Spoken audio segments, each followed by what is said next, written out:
그 최근에 JP 모건에서 도조 컴퓨터 관련해서 굉장히 긍정적인 전망을 내놨잖아요. 음. 테슬라. 모건 스탠리입니까? JP 모건입니까? 모건 스탠리. 이것 때문에 그날 테슬라 주가가 좀 많이 변동이 거의 뭐 있었잖아요. 폭등했다고 봐야지. 7%인가 올랐으니까. 그 이것도 도조 한번, 예. 컴퓨터가 뭔지 간략하게 좀 설명해 주시면 좋을 것 같아요. 그러니까 아까 지금 뭐 로봇 만들고 AI 이제 기술, LLM 만들고 하는데 칩도 만드는 거죠. 칩이랑 슈퍼컴퓨터, 테슬라가. D1 칩이라고 칩을 만들고 그것들을 이제 같이 이제 집적해가지고 슈퍼컴퓨터 형태로 이제 구현하는 게 도조인데 도조라는 말 자체는 사실은 그 일본 말이잖아요. 도장이라는 말이잖아요. 그래서 무도관 우리가 이제 수련하는 곳. 그러니까 실제로 이 칩을 통해서 그 AI를 학습을 하거든요. 그러니까 어떻게 학습자, 그러니까 그 좀 도장의 역할을 하는 거죠. 실제 이 슈퍼컴퓨터가.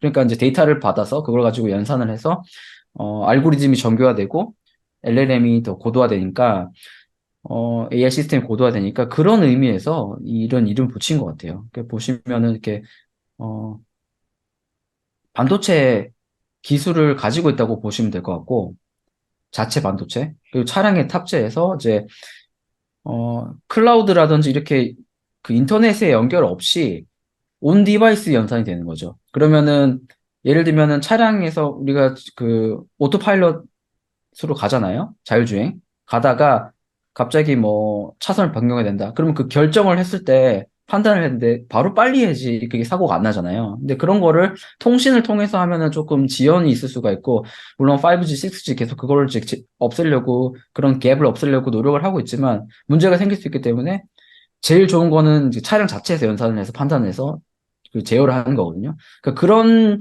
기능을 구현하기 위해서 사실은 이런 칩이랑 슈퍼컴퓨터가 개발되기 시작한 거죠. 지금 말씀하신 것처럼 엄청나게 빠른 속도로 개발이 되고 있고 이것도 관련해서 또 그 크리스님이 또 말씀을 더 부연 설명해 주시면 좋을 것 네. 같아요. 도표칩 관련해서. 이게 예. 도조가 슈퍼컴퓨터인데 이 테슬라의 슈퍼컴퓨터가 약간 좀 무서운 게 얘네들이 얘네들의 야망이 무서운 거예요. 나 지금 목소리가 너무 무서워서 목소리가 너무 작았어. 무서웠나? 너무 무서워서 테슬라의 야망이 무서워서 목소리가 안 나와. 네. 아, 목이 아파요. 지금 1년 내로 테슬라 도조 슈퍼컴퓨터가 그 세계 5위 안에 드는 슈퍼컴퓨터가 될 거라고 지금 전망을 하고 있고요. 이 어, 컴퓨팅 파워가 무서운 게, 어, 이 도조가 할 수 있는 게 이제 엑사플랍 정도 수준의 그 컴퓨팅 파워를 낸다고 하더라고요. 근데 딱 내년 이맘때쯤, 그때쯤 되면 100 엑사플랍 정도의 그 컴퓨팅 파워를 낼 수가 있는데 이게 어느 정도로 대단한 수준이냐면은 그 엔비디아 A100 칩 있잖아요. 엔비디아 A100 지금 나오는 게 A100 칩인데 이거는 네. 보통 GPU. 게임하는 그래픽 칩이 아니에요. 이거는 이제 클라우드 컴퓨터 요즘 그 생성 AI 같은 거, 챗 GPT 같은 거 하는데 그런 데 쓰는 칩인데 100 엑스플랍이 30만 개의 그 A100 정도의 컴퓨팅 파워를 낸다는 거죠. 그러니까 얼마나 대단한 거예요. 근데 이 테슬라가 하는 게 이런 머신러닝을 계속 연산을 하는데 보통 그 로버트가 아니면 컴퓨터가 이걸 그 어떤 프로젝트가 있을 때 이거를 계산할 때 실제로 손에 들어가지고 계산을 만약에 한다고 치면은 벌추얼로 진짜가 아닌 벌추얼로 몇만 개를 어, 임, 자기가 계산을 따로 하는 거죠. 이걸 위해서 이제 슈퍼컴퓨터가 필요한 건데 이런 거를 미리 다 계산을 해버리니까 음, 그만큼 슈퍼컴퓨터, 그러니까 AI가 습득할 수 있는 지식이나 이제 그런 그 머신 러닝의 속도가 엄청나게 빨라진다는 거예요. 그런 게 음. 테슬라의 자율주행하고 로버트로 적용이 됐을 때, 예를 들어서 아까도 이제 그 기계가 옵티머스가 이거를 왔다 갔다 하면서 지가 이거를 막 사람이 방해를 해도 다 하잖아요. 근데 이게 자동적으로 미리 프로그램된 게 아니라는 거죠. 이거를 머신러닝을 통해서 지가 스스로 인식을 하고 배운 다음에 한다는 거예요. 그럼 거길 자율주행으로 그 대체를 했을 때 차가 이렇게 오고 저렇게 왔을 때 사람처럼 그거를 배우고 인식을 한 다음에 차가 움직인다는 거죠. 미리 하는 게 아니라 차 자체가 인공지능이 그거를 판단하고서 사람처럼 판단을 하고서 그거를 인식을 하고서 그거를 행동으로 액션으로 어, 내보낸다라는 건데 그만큼 그 속도가 얼마나 빨라진다는 그 얼마나 빨라지느냐 그게 이제 슈퍼컴퓨터 도조 슈퍼컴퓨터를 통해서 가능해진다니까 이게 사실 테슬라의 그 기업 가치 그러니까 이제 모건 스탠리 같은 경우는 도조 하나만으로도 이제 5천억 달러의 가치가 있을 것이다라고 하는 게 이런 것 때문에 그러는 거죠. 그 아까 지금 크리스님도 A100 얘기를 해주셨는데 그 AI 엑셀러레이터 그러니까 AI 가속기라고 이렇게 표현을 하거든요. 근데 그 GPU로 만들긴 했는데 GPU를 이제 더 전문화된 특정 영역에 사용하는 GPU라고 보시면 되는데 근데 A100이 지금 뭐 엔비디아의 최신 버전은 아니에요. 그 다음 버전 H100이 또 나와 있습니다. 그래서 퍼포먼스는 엔비디아 퍼포먼스가 되게 좋아요. 엔비디아 칩도. 그런데 그 도조도 A100이랑 비교했을 때는 더 훨씬 훌륭한 퍼포먼스 낸다. 이게 그 데이터거든요. 여기 보시면은 이제, 4,400 faster 돼 있잖아요. 그래서 뭐 네트워크 스피드가 뭐 4배 이상 빠르고, 그다음에 오토 레이블링 스피드 그 3.2배 빠르고, 인터널 코스트 세이빙 같은 거는 이제, 코스트 세이빙 같은 거는 이제, 발열이라든지 그런 거랑 좀 연관이 있거든요. 그래서 그 저전력 칩이 있어요. 그래서 칩 자체가 하이 퍼포먼스를 가지더라도 발열을 많이 하거나 이런 경우에는 전력을 소모가 심하기 때문에 에너지가 코스트가 심하고 그만큼 비용이 많이 들어갑니다. 그 칩을 구동하는데. 근데 이제 저전력 칩, 보통 이제 저희가 저번에도 ARM 얘기하면서 말씀드렸는데 ARM이 저전력 설계로 유명하거든요. 그래서 코스트 세이빙이 되는 거죠. 전력을 많이 안 잡아먹으니까 이 칩을 구동하는데. 근데 안 잡아먹으면서도 퍼포먼스는 좋은 거예요. 그러니까 이제 이게 A100과 비교했을 때 이 정도의 더 월등한 우월한 퍼포먼스를 낸다라는 어떤 장표입니다. 그래서 보시면은 테슬라가 무슨 사이드로 칩을 한다 이렇게 보시면 안 되고 테슬라 칩 자체 비즈니스도 상당히 경쟁력이 있다. 아까 뭐 그 크리스님 말씀하신 것처럼 좀 그렇게 보시면 될 것 같아요. 그 기업 가치 아까도 보시면은 그 모건 스탠리가 기업 가치 도조 프로젝트 하나만으로 5천억 달러 얘기하잖아요. 5천억 달러. 그거를 그 산정한 근거가 있습니다. 이 리포트를 낼 때 그냥 그냥 이거 뭐 퍼포먼스 좋으니까 5천억 달러 막 그냥 때려서 하는 게 아니거든요. 이게 지금 그 근거 중에 하나인데 보시면은 어 커스텀 AI 칩 시장이 있어요. 커스텀 AI 칩 시장. 그 시장의 전망을 그 보여주는 그래프거든요. 그래서 여기 보면은 제너럴 퍼포스 AI 있잖아요. 제너럴 퍼포스 AI가 GPU고, 이게 지금, 엔비디아가 장악하고 있는 시장입니다. 엔비디아가 장악하고 있는 시장이고, 파란색 그래프라고 보시면 되고, 그 위에 커스텀 AI는 테슬라 도조, 아니면 구글이 자체 개발한 TPU 같은 거예요. 구글 TPU, 그 다음에 테슬라 도조, 그, 아마존 AWS도 자체 칩을 개발하거든요. 그다음 마이크로소프트도 마찬가지입니다. 이렇게 클라우드 업체들이 자체 개발하는 칩을, 이제 커스텀 AI라고 하는데, 그 부분 포션이 중요한 게 되게 빠르게 증가하고 있다. 여기 보면 아웃그로우 돼 있잖아요. 그래서 GPU의 성장률보다 이 부분 성장률이 더 크다는 거예요. 그러니까 시장이 점점 커지고 있는데, 성장률 자체는 지금 커스텀 AI가 더 커지고 있다. 커스텀 AI가 속한 시장이, 어, 그 시장에서 플레이하는 게 바로 테슬라 도조입니다. 그러니까 저 노란 부분을 먹겠다는 거거든요. 노란 부분에서 일부를 먹는 거죠, 도조가.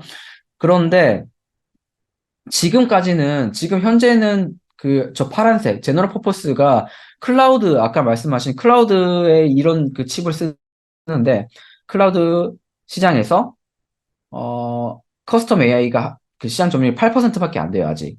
그러니까 그런데 그게 이제 성장률이 계속 이제 그 CAGR이 30%니까 연평균 성장률이 30% 빠르게 증가하고 있으니까 점점 커질 거고 그러다 보면은 여기 지금 예측이거든요. 2024년 예측입니다. 2024년에서 아까 그 전 장표에서 보여드렸던 커스텀 AI 노란색 그 시장을 누가 이렇게 나눠서 먹을 거냐. 그러니까 구글 TPU가 이 정도 파일을 가져가고 테슬라 도주고 이만큼 가져간다는 거예요. 그다음에 AWS, 마이크로소프트, 알리바바, 메타 이런 식입니다. 그러니까 이게 빅테크가 다 먹고 있거든요, 이 시장을. 아까 그 파란 건 엔비디아가 먹고 있는 거고. 그러니까 빅테크가 자체 칩을 개발하고 있는데 이 시장이 빠르게 커지고 있고 그 중에서 테슬라가 상당 부분 가져간다. 이러다 보니까 이 시장 점유율은 점점점 많아지고 그러다 보면은 시장 그 가치 산정, 밸류에이션 산정이 되는 거죠. 이 중에서 테슬라가 얼마를 먹을 거니까 매출이 얼마큼 발생할 거고 그걸 기준으로 어 밸류에이션 이만큼 평가할 수 있다. 이런 식으로 계산을 하는 거예요. 그래서 요거를 좀 알고 계시면은 테슬라 밸류에이션이 그냥 허무맹랑하게 그냥 나오는 게 아니고 뭐 데이터랑 근거를 가지고 하는 얘기다라는 정도를 알고 계시면 좋을 것 같아요. 와, 지금 벌써 연평균 성장률이 우리가 30%면 어마어마하게 빨리 증가하는 거죠. 이 지금 우리가 기술적으로만 봤을 때 첫 번째 다뤘던 주제가 이제 옵티머스, 그다음 두 번째 또 슈퍼컴퓨터 도조. 이게 계속 지금 전기차 하나만 저기 하는 게 아니라 계속 지금 다른 새로운 기술들을 갖다 얹으면서 지금 계속 성장 동력을 만들어내고 있다는 게 정말 놀라워요. 왜냐하면 어느 한 기업이 어떤 아이템이 하나 터져서 성공을 하면 사실 그 성공에만 머물러 있거나 뭔가 거기서 또 추가적으로 변화를 주는 게 진짜 어렵잖아요. 기업을 하다 보면. 그렇기 때문에 뭐 스타트업 같은 경우도 처음에 어떤 한 기술을 갖고 시장에 나왔는데 그게 잘 안 되면서 혹은 그게 잘 되더라도 이제 다른 사업 모델로 피봇을 계속 해나가는 과정들을 하는데 이 피봇들을 해나가는 테슬라의 이 모습들을 보면 이미 머스크의 머릿속에 들어있었던 모든 것들을 이제 구체화하고 있으면서 그것들이 이제 무르익어가는 그런 모습들이 지금 보여지고 있지 않나 이런 생각도 좀 많이 듭니다. 그래서 네. 테슬라가 진짜 무서운 게, 이 사람들이 전기차로만 보고 있잖아요. 근데 전기차뿐만 아니라 이런 AI, 그리고 반도체, 그리고 슈퍼컴퓨터서부터 시작해가지고 이런 기술들이 산업으로 확산될 수 있다라는 거죠. 로보틱스, 뭐 로봇화가 되고, 그리고 산업화 쪽으로, 공장 쪽으로 들어갈 수도 있고. 그러니까 테슬라가 확대될 수 있는, 그 노출될 수 있는 산업 쪽으로의 영역이 굉장히 넓어진다는 거. 뭐 스페이스X까지 있잖아 또. 얘네는 그러니까 뭐야? 그래서 보면은 저 테슬라 전기에 그 내용도 나오는데 그 일론 머스크 전기에 그 처음에 그 전기차를 만들 때 무조건 그 되게 의견이 갈렸었대요.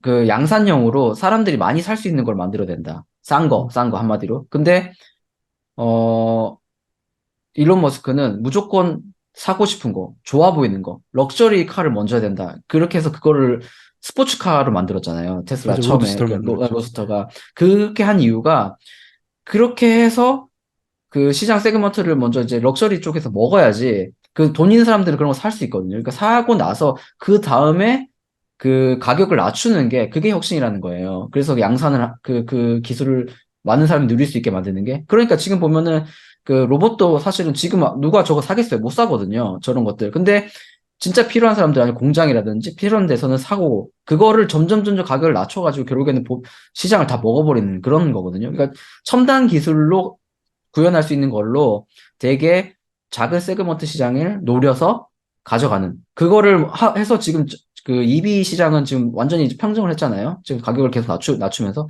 지금 바로 지금 EV 장표를 제가 보여드리고 있는데 이렇게 하면서 지금 또 캐시카우가 계속 되고 있으니까 이 전기차 판매를 통해서 현금 흐름이 계속 들어오고 있으니 이걸 가지고 또 미래에 대해서 투자를 할 수 있는 거죠. 미래 그 첨단 기술, 차세대 먹거리, 아까 로봇이라든지 칩 같은 거, 그 AI에 투자를 할 수 있는 거죠.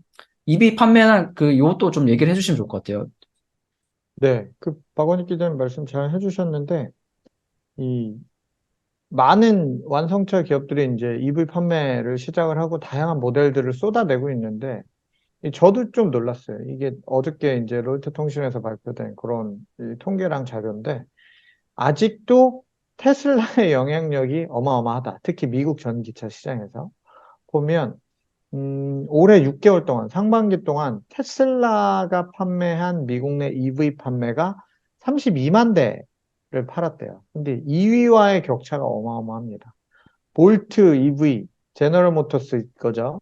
쉐보레 브랜드가 3만 5천 대를 팔았어요. 그러니까 한 10배가 넘는 EV를 판 거예요. 그 나머지가 이제 포드, 현대, 리비안 뭐 이런 차들이 이제 차지를 했다고 하니까 아직도 이 테슬라가 사실 모양이 팬시하진 않잖아요, 차가. 못생겼잖아요. 이제 처음에 나왔을 때 멋있었는데 이제 점점 그 디자인을 계속 가지고 갈 수밖에 없는 이유가 기가 팩토리를 이렇게 찍어낼 수밖에 없으니까 그 그쵸. 모델 네. 한번 바꾸려면 그 라인을 다 바꿔야 되니까 그걸 못하고 있는 거는 사실인데 그럼에도 불구하고 테슬라의 어떤 실용성이나 기술력이나 뭐 이런 부분을 봤을 때 소비자들이 계속 선택하고 있는 게 아닌가 그런 생각이 드는데 이게 결과적으로 어떤 이슈냐면 전기차를 만들어서 팔면 다른 회사들은 다 손해를 보고 있다는 얘기입니다. 음, 이게 조립 공장이나 이런 공장의 운영비를 감당할 만큼의 판매가 되고 있지 못한 거잖아요. 결국은 이제 테슬라는 그렇게 팔고 있지만 테슬라 마진이나 뭐 수익성에 대해서는 우리 크리스님이 항상 뭐 잘 이야기를 해주시고 계시지만 충분한 판매량을 못 보이고 있기 때문에 EV를 팔 때마다 마이너스가 나고 있는 상황이지만 테슬라는 이걸로만 해도 돈을 벌고 있다. 이 차종별로도 보면 열, 뭐 상위 12개 모델 안에 테슬라 4개 모델이 다 들어가 있어요. 모델 Y 미국에서는 완전 국민차 됐습니다. 국민차. 저희 음. 동네 모델 Y 엄청 많이 돌아다니고요. 어? 아, 모델 모델 Y는 Y, 예, 세계적으로 지금 가장 많이 팔리는 차 중에 하나가 됐죠. 이제. 국민차예요, 국민차. 그래서 모델 Y하고 모델 3가 북미 시장에서 각각 20만 대, 16만 대가 팔렸어요. 그러니까 모델 Y가 가장 많이 팔린 거죠. 볼트는 뭐 음. 3만 5천 대 팔렸다고 하고요. 이거 포드의 보면은, 머스탱 음, 마하는 13,600대? 음, 뭐 이런 식으로 지금 판매가 되고 있는데 EV 전체적인 차 판매 시장에서 EV 판매는 빠르게 지금 늘고 있습니다. 전기차 판매량이 올해 상반기에 미국 전체 차 판매 시장의 8.9%를 차지를 했대요. 그러니까 작년보다 2.6% 음. 이렇게 늘어났는데 작년보다 2.6%가 늘어났는데 그중에서 테슬라가 독보적으로 늘었다. 이렇게 좀 보시면 되겠습니다. 네. 점유율이 뭐 다른 차종들이 나와서 이제 좀 뭐 줄어드네 마네 뭐 이러고 있는데 그 와중에서도 테슬라가 여전히 음, 압도적으로 이런 비중을 차지하고 있다. 이렇게 좀 해석을 할 수 있겠습니다. 네. 네. 여기 사실 이 보시면은, 네. 네, 30% 급증돼 있잖아요. 그러니까 판매량이 전년 대비, 그러니까 테슬라가 아직도 전년 대비 30%씩 성장을 하고 있다는 거거든요, 판매량이. 그러니까 지금 뭐 시장을 나눠 먹는다. 그러니까 다른 경쟁자들이 등장해서 테슬라를 시장을 뺏어가는 거 아니냐. 그런 우려가 있는데 그것보다도 전기차 시장 성장하는 속도가 더 빠른 겁니다. 지금 사실은. 지금 아직도 내연기관이 차가 그 지배적인 차종이기 때문에 그 시장을 전기차 시장 자체가 성장하고 있기 때문에 거기에서 쉐어를 나눠 먹어도 테슬라는 여전히 계속 성장하는 거죠. 맞아요. 아, 근데 사실 이렇게 보시면 좋을 것 같아요. 테슬라 같은 경우는 가치주예요. EV 시장에서는. 다른 어, 기업들은요. 가치주. GM, 테슬라를, 진짜요? 포드 다 성장주 손실을 보고 있는 아니고요? 기업들이에요. 다 손실을 보고 있는 성장주들이야, 얘네들. 아, 근데 테슬라만 성장주인데도 마진이 이익을 내기 10%가 때문에. 넘어요. 예. 16%막 이러잖아요. 얘네는 팔 때마다 이익을 얻고 계속 그러면서 가격을 인하를 하면서 가격 전쟁을 하면서 점유율을 또 더 가지고 오잖아요. 확대되고 있는 시장에서 점유율을 계속 가지고 오고 있는 상황이라서 음, 테슬라가 지금은 EV 시장만 보면은 진짜 가치주라고 할 수 있겠죠. 네, 가치주고. 여기 보시면은 또 포드 얘기가 나오는데 SK 네. 배터리랑 좀 연관이 있는 것 같아요. 네, 지금 포드는 지금 약간 얘네를 어떻게 하지? 약간 이 생각이 드는 느낌이에요. 뭐냐면, 포드가 배터리 공장, 이 건설을 중단을 했어요. 그, 무슨 배터리 공장이냐면, 포드가 지금 원래는 SK 배터리하고 같이 합작 공장을 만들고, 기존에 있던 배터리 공장도, 이제 그 SK 배터리 공장에서 나오는 배터리들을 이제 포드에다가 직접 납품을 하고 있었는데, 포드가 어느 날 갑자기 중국의 CATL하고 합작 공장을 만들겠다. 이렇게 발표가 떡 난 거예요. 그래서 음, 제가 SK 관계자를 만날 일이 있어서 미국 현지에 물어봤어요. SK 관계자. 이게 무슨 일입니까? 또 등에 칼 꽂히신 겁니까? 네, 그랬는데 웃으면서 어쨌든 뭐 완성차 입장에서도 한 곳에만 포커스를 하게 되면 안 되니까 좀 여러 곳으로 펼치는 게 아닐까요? 뭐 이런 음, 얘기를 또 지나가는 말로 하더라고요. 그런데 그때 당시에 굉장히 예민하게 나왔던 게 이제 화재 이슈가 하나 있었어요.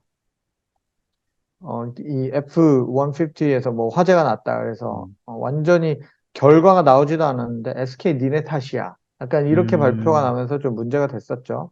결국은 뭐, 무야, 유야 무야 이렇게 되기도 했는데 이게 업계에서는 어떻게 나오냐면 이게 다른 쪽이랑 뭔가 이렇게 그 루트를 열 수 있는 약간 일종의 그런 스탠스가 아니었냐. 뭐 이제 이런 이야기도 나옵니다.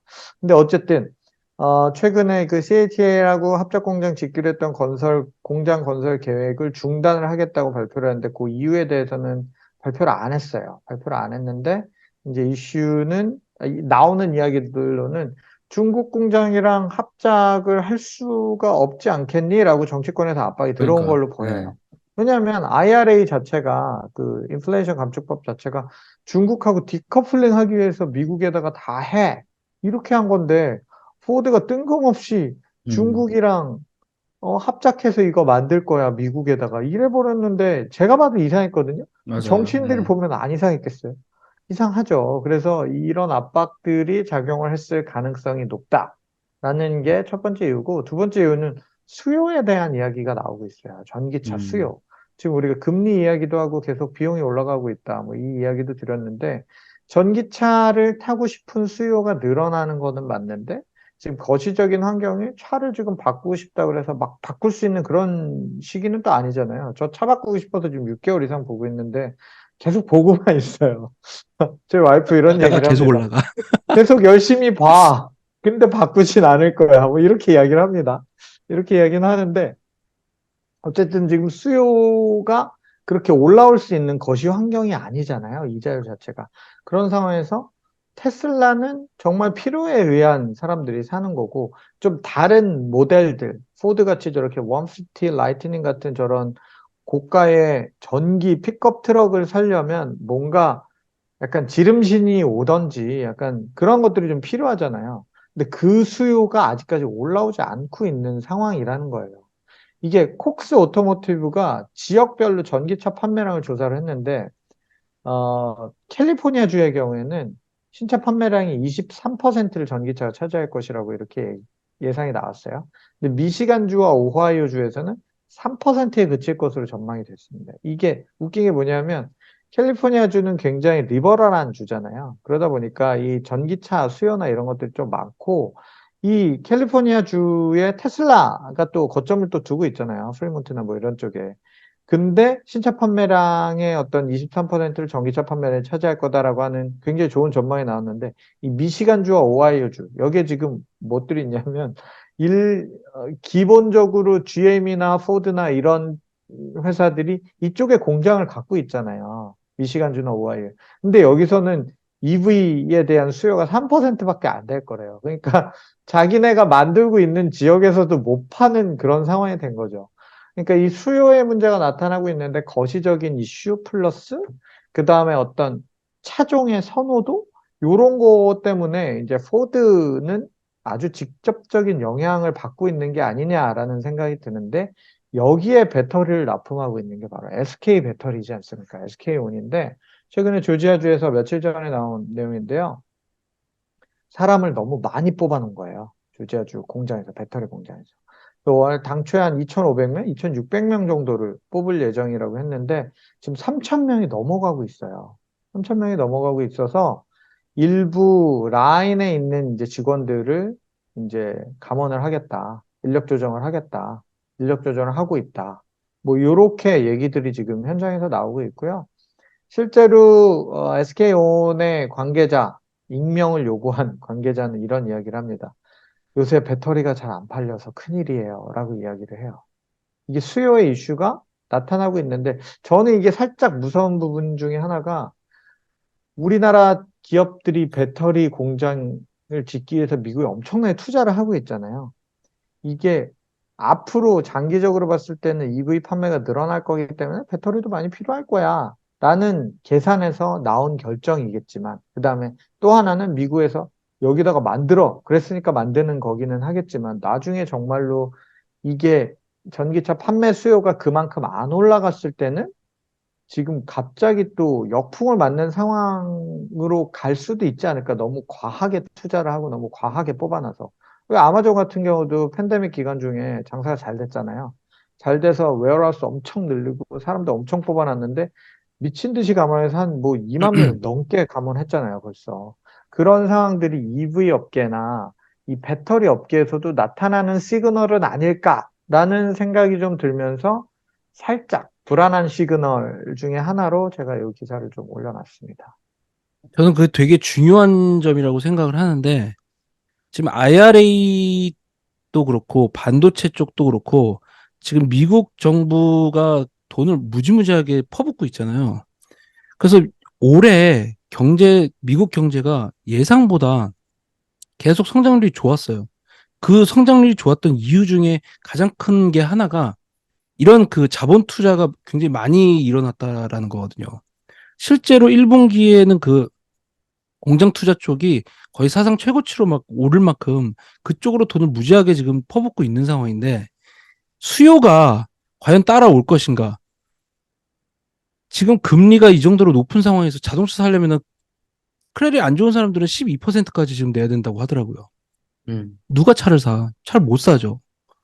그런 상황에서 이렇게 지금 공급 쪽에 돈을 엄청나게 쏟아붓고 있는 상황에서 이게 이제 고금리로 인한 그 영향력이 수요의 둔화가 내년부터는 굉장히 급격하게 나타날 가능성이 있는데, 그러면 공급은 늘어났는데 수요가 점점 작아들면은 이게 인플레이션이 문제가 아니라 디플레이션이 굉장히 심각하게 나타날 가능성도 저는 있다고 봐요.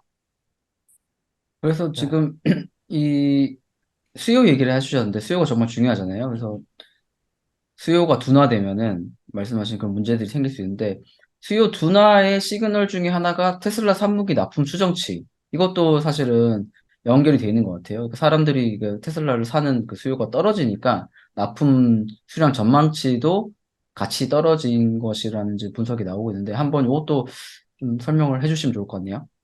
네, 지금 테슬라가 3분기 이제 차량 납품이 월가에서는 47만 정도로 예상을 하고 추정치가 이제 그렇게 나오고 있는데, 2분기에 워낙에 기록적으로 아까도 말씀하셨다시피 그 전년 대비 30% 정도 성장을 할 정도로 가격을 떨어뜨리면서 대신 그 판매량을 끌어올리고 있는 상황이거든요, 테슬라가.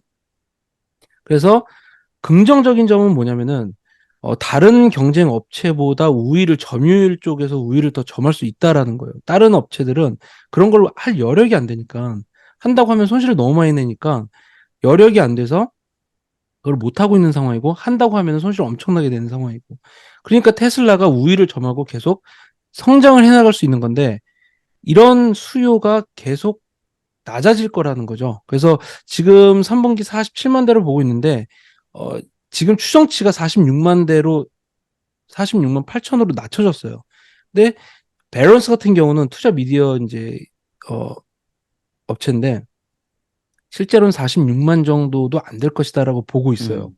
그 정도로 지금 추정치가 계속 하향 조정되고 있는 상황이고, 지금 월가 투자기관 쪽으로 보면, 월가 이제 베어드 같은 데를 보면은 얘네들은 이제 43만 대까지 낮아질 것이다라고 볼 정도로 지금 수요에 대한 우려가 굉장히 강한 상태입니다. 그러니까 테슬라가 장기적으로는 로봇이나 AI나 뭐 굉장히 성장을 그 구조적으로 이끌고 갈 수 있는 촉매제들은 굉장히 많은 상태고, 어, 그리고 또 굉장히 브라이트한 퓨처를 가지고 있는 회사인데, 단기적으로는 수요가 내년까지도 계속 낮아질 가능성이 높다라는 거죠. 금리가 너무 높기 때문에.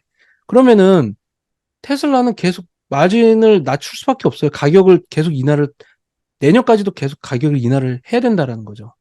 그럼 마진은 더 악화되고 점유율은 높아지겠지만, 그럼에도 불구하고 어쨌든 제사를 까먹는 거는 EV 시장에서 계속 일어날 수 있는 상황이다라는 거죠. 그래서 지금 투자 의견 자체도 지금 9월 달 들어서 그렇게 그다지 좋진 않아요. 그냥 계속 현상 유지를 하고 있거나 모건 스탠리만 거의 유일하게 지금 250에서 400달러로 굉장히 크게 이제 도조 때문에 상향 조정을 했는데 그렇죠. 다른 기업들을 보면은 다른 투자은행들 보면은 대부분 다 그냥 현상 유지 아니면은 목표가 하향 뭐 이런 식으로 유지하는 것을 보실 수가 있어요. 실제로 평균 목표가가 241불인데 지금보다 낮은 상황이죠. 그러니까 하락 위험이 더 크다는 얘기입니다. 그리고 투자 의견 자체도 어, 뭐 스트롱 바이도 있고 바이도 있지만 일단은 중립 의견이 압도적으로 많고 그리고 아니, 그러니까 매도 의견들도 또 만만치 않게 많다라는 점에서 단기적으로 좀 월가가 테슬라를 보는 시각은 조금 관망 혹은 약간 어, 하락 위험이 있다라고 볼 수 있는 상황인 거죠.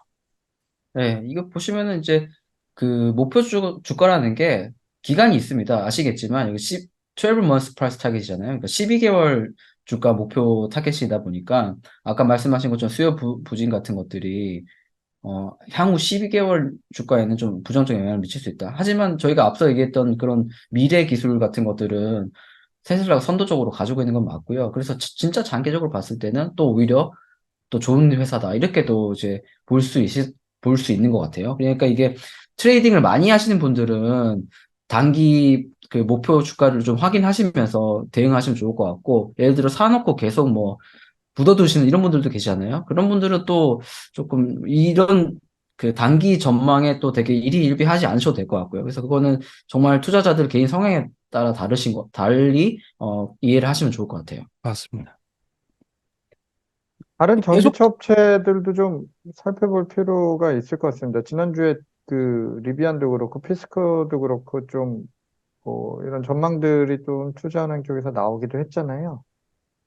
네, 이게 테슬라의 납품이 이제 어느 정도 하락할 것이다, 둔화할 것이다라는 그 전망이 있는 반면에 이제 스타트업이죠. 피스커하고 그 리비안 같은 경우는 개선이 될 것이다라는 의견들이 나왔어요. 그래서 수요가 얼마나 맞춰줄 것인가가 문제긴 한데 지금 피스커 같은 경우는 일단 공급 쪽 얘네들도 EV 기업이기 때문에 똑같은 테슬라하고 똑같은 문제가 있단 말이죠. 그런데 공급을 제대로 못하는 측면도 있었어요. 근데 지금 상황에서는 공급을 예전보다는 좀 더 이제 잘할 수 있는 상황이 됐다면서 하루 300대로 증가 계획을 발표를 했다고 하죠. 그래서 수요가 그리고 사전 수요가 지금 그래도 탄탄한 기업 중에 하나가 EV 기업 중에 스타트업 기업 중에 하나가 리비안이기 때문에 또 이제 리비안도 그런 식으로 지금 좀 생산과 수요가 어느 정도는 성장 추세를 이어가고 있다라는 의견이 나오고 있고 피스커도 마찬가지입니다. 피스커도 마찬가지로 지금 공급과 수요가 어느 정도는 성장 추세를 그래도 이어가고는 있다라는 어, 전망이 나오면서 요번에 이제 투자 그 의견들이 긍정적으로 나오는 의견들이 있었어요. 근데 워낙에 많이 떨어졌잖아요. 이 기업들은. 뭐 거의 제일 많이 손실을 본 기업들, 2위 기업들 중에 하나이기 때문에 지금 입장에서 더 떨어지는 걸 걱정하기보다는 개선의 여지를 봐야 되지 않나 그런 이제 월가 의견들이 나타나고 있는 거죠. 실제로 미국에서 길 다니다 보면 조지 같은 경우에는 리비안 많이 보여요.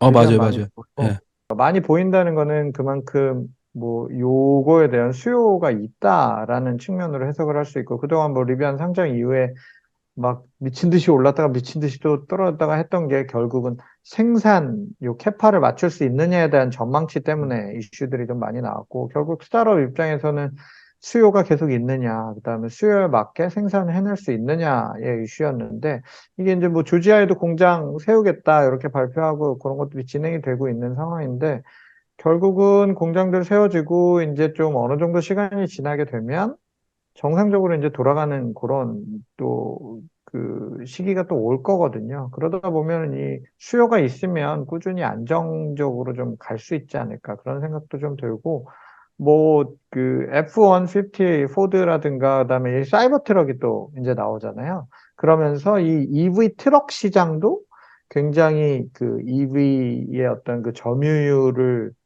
조금 좌지우지할 수 있는 그 판도 변화를 가져올 수 있는 그런 게임 체인저가 될 수 있다라는 이야기도 나옵니다. 왜냐하면 미국인들은 정말 트럭을 좋아하거든요. 그 싱글하우스 거주 형태가 싱글하우스가 맞아요. 많으니까 미국은 뭐 이렇게 뭐 정원도 가꿔야 되고 뭐 무슨 수리도 해야 되고 뭐 눈 오면 눈 치워야 되고 기계 같은 거 막 실어야 되고 할 게 이런 일이 많죠. 네, 그런 게 되게 많거든요. 그래서 네, 일반 승용차 한국에서 쓴 차로 그걸 실어 나를 수가 없어요. 근데 그래서 미국의 사람들이 이 트럭을 많이 사는 이유가 그런 것 때문이거든요. 주거 형태가 맞아요. 다르기 때문에. 예. 네.